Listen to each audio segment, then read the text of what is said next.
Hi mga ka-soul, pupunta po ngayon ang mga Team Soul sa Barangay Tumanan kasi may visitation po sila doon sa branch po namin sa church sa TJRF Tumanan. Then at the same time, igagrab na lang din po ng mga Soul Harvesters team Good morning ang mga kasol! pamimigay po ng kaunting tulong po sa mga estudyante doon sa Barangay Tumanan.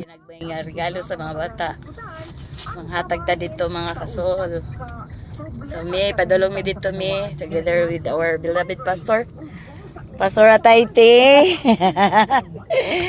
Pastor baby, ang pinakagwapa sa tanan. Og ang mga og si Pastor Daddy. Hi Daddy, hi Daddy. Madulong mi karon, Madam Sol. Chansa ng driver. So lipay kayo mi nga padulong ta sa mission nga si Lord maguban sa amo ang sa ato ang biyahe karon. Thank you for watching mga ka-soul.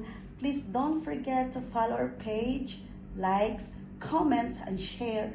And follow our TikTok account and subscribe our YouTube channel. Thank you. God bless us all.